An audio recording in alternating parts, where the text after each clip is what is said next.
గాన గంధర్వుడు ఎస్వి బాలసుబ్రహ్మణ్యం గారి తనయుడు చరణ్ సింగర్ మాత్రమే కాదు, నిర్మాత, నటుడు కూడా.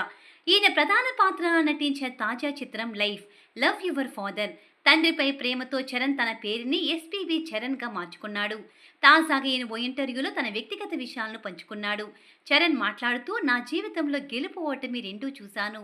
ఉదాహరణకు 2000వ సంవత్సరంలో అనుకుంటాను, 75 లక్షలు పెట్టి తొలిసారి ఓ సినిమా నిర్మిస్తే అంతా కోల్పోయాను. నా కుటుంబ విషయానికొస్తే నేను అమెరికాలో ఓ అమ్మాయిని ప్రేమించాను. తాను ఇంట్లో పరిచయం చేశాను. అందరి ఆశీర్వాదంతో మేం పెళ్లి చేసుకున్నాం. మాకు జాహ్నవి, మయూక్ అని కవల పిల్లల సంతానం. న్యూయార్క్లో చదువుకుంటున్నారు. తల్లితో కలిసి అక్కడే ఉంటున్నారు. నాకు, నా భార్యకు 2005లో విడాకులయ్యాయి. ప్రతి ఏడాది న్యూయార్క్ వెళ్ళి కనీసం 10 రోజులైనా పిల్లలతో కాలక్షేపం చేస్తుంటాను. అయితే నా పెళ్ళైన కొత్తలో ఎక్కువగా ఖాళీగా ఉన్నాను. నేను కెరియర్ స్లో అయ్యేసరికి అమ్మ తిట్టడం మొదలుపెట్టింది. ఈ వయసులో నాన్నను పనికి పంపించి నువ్వు దున్నపోతులా పడుకుంటున్నావేంట్రా అని విసుక్కునేది. ఆ మాటలు నా మనసుకు తగిలాయి. నా అంతటా నేను ఏం చేయలేకపోతున్నా అని డిప్రెషన్లోకి వెళ్ళిపోయా. సరిగ్గా ఆ సమయంలో దర్శకుడు కె బాలచందర్ గారు ఆఫీస్ నుంచి ఫోన్ కాల్ వచ్చింది. అలా సీరియల్ ఆడిషన్కి వెళ్ళి అందులో యాక్ట్ చేశాను. అక్కడైన పరిచయాలతో నిర్మాతగా మారిపోయాను.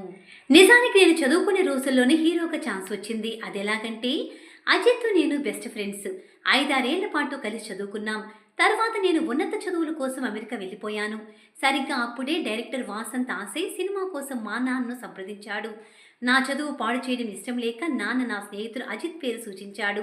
అలా ఆసే అజిత్ చేయడం, అది బ్లాక్ బస్టర్ అవడం నాకు సంతోషంగా అనిపించింది.